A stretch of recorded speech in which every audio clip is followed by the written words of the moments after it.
Howdy folks, and welcome to my review of chapter 994 of One Piece. And we're getting closer and closer to that luminous milestone, chapter 1000. But before we do, we've got this chapter. I said in my last review, it'd be great for Yamato's character to not only defend Momonosuke, but to kind of like have some guilt. And she blamed herself, which I thought might happen, following the heels of Akiku losing his arm. So we got the cover page and a clarification that this is the final chapter of the cover story of Capone, Chiffon, and Lola, and the happy marriage with Guardian Lola. So great. So hopefully we can move on to something else. And it finally says off, the ship sails onwards as they're being chased by the Marines. The only thing to point out is where they're sailing to. Are they sailing to Wano, or they're sailing elsewhere? Well, we'll see well, we'll see them again before the final arc, guaranteed. I think this chapter also pretty much confirmed like there's going to be more members of the worst generation defecting in the form of Scratch Manapu. I think, yeah, this chapter pretty much dead set confirmed it. So we start off on top of the roof with Kaido in his dragon form. Like I said, Kiku got his arm sliced off, but good for Kiku's character. He got right back up. What's interestingly enough, though, while Kaido is having a rampage, the roof is caving in. So I'm wondering if that's going to have an impact on Kaido getting closer to Luffy instead of Luffy getting closer to Kaido. And something else that I neglected to mention in my review, but I pointed out in the comments, that in the last chapter I didn't see Nekomamushi in Inuarashi, and here we see I think that's Inuarashi with the musketeers, but Kinemon with the fire and the sword attending to a Kiku, and Kiku's like, yo, I can stand, it's fine. So they're standing the ground against Kaido, and Ashley gains respect of Kaido. It's like, I like you guys, just like Roger did and Whitebeard did.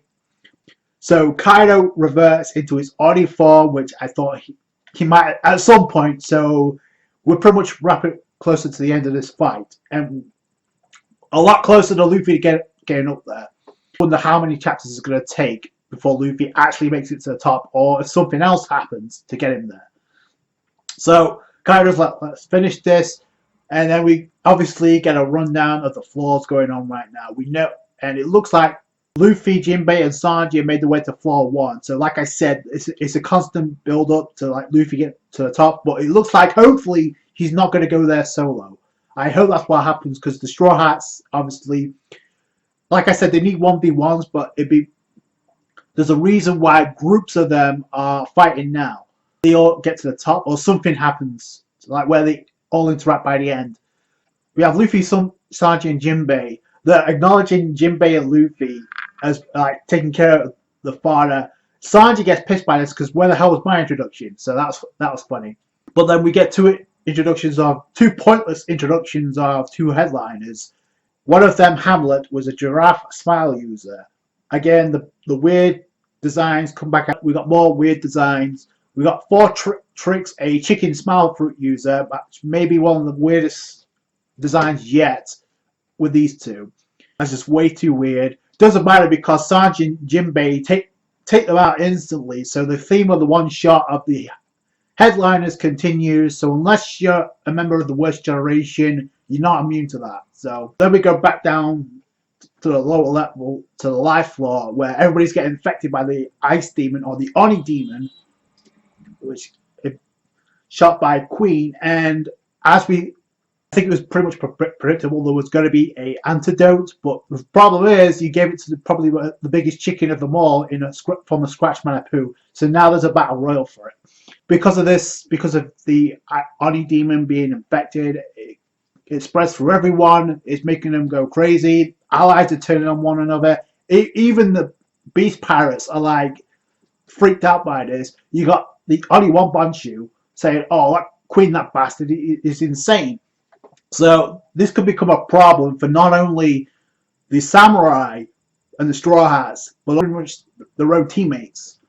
So Chopper says he couldn't create an antidote because the person who created this virus would have counter to that, I would think. So that's why Chopper can't do it. But in order to do that, you'd have to take the All-Star out or get the antidote, which we find out Queen has.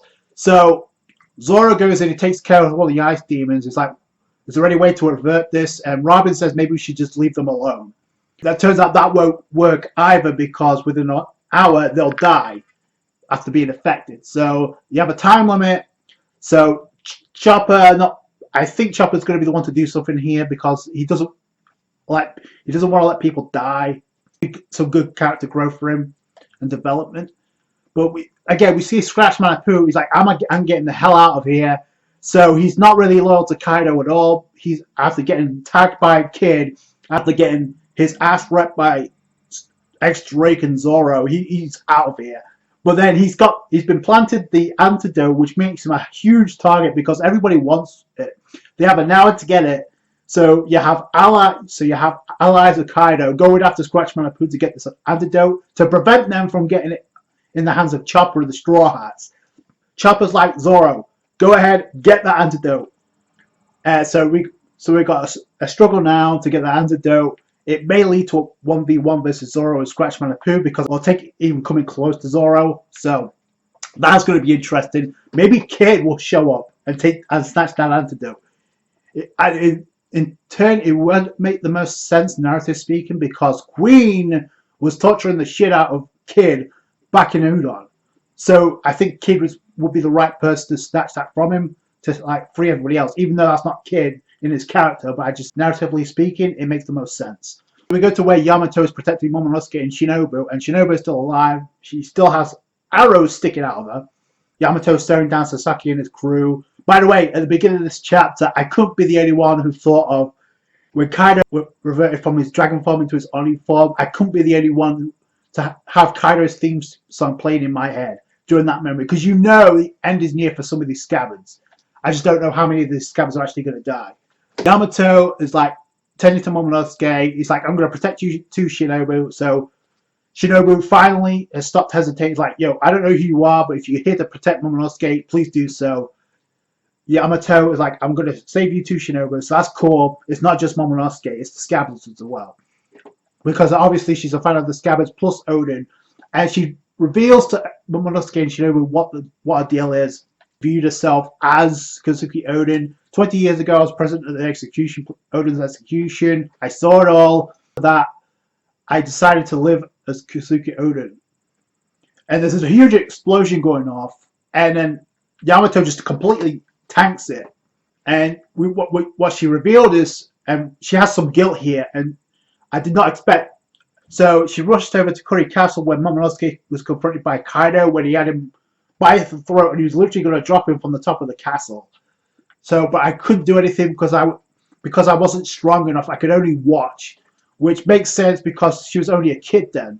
And Momonosuke just seems like, how are you unarmed? Like, he's not bearing any anger towards her.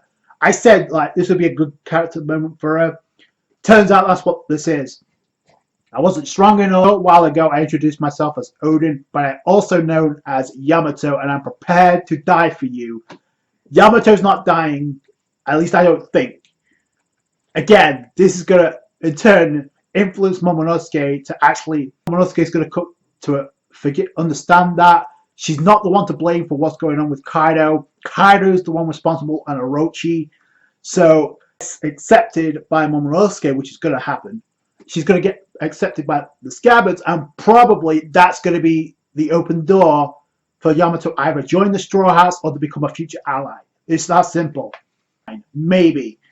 We'll have to wait and see, but that's how the chapter ends. And we have a break next week, which is fine, because as long as Oda's in good health, that's all that matters. And we are getting closer to chapter 1000. It is possible before Christmas we may get to 1000 if we keep at it like this. Despite the delays, yeah, we could get chapter 1000, but the most important thing is Oda is in good health.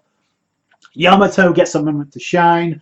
I kind of want to see what else she could do. She looks bruised to hell, but she timed that explosion pretty good. We got a battle royal for the antidote in the hands of Scratch Manitou. Zoro's the main candidate, but I still think Kid's going to be the one to show up to take it from him. Let me know what you guys think down below. Very simple chapter. And we're reaching the beginning of the end for the scabbards, but which one's going to die first? Let me know what you guys think in the comments below. That's going to do it for today, guys. Thank you so much for watching. Like the review if you did. Hit that thumbs up. I appreciate that. Helps out the channel greatly. Subscribe to the channel for One Piece. Catch you guys later. Thanks, guys. Bye.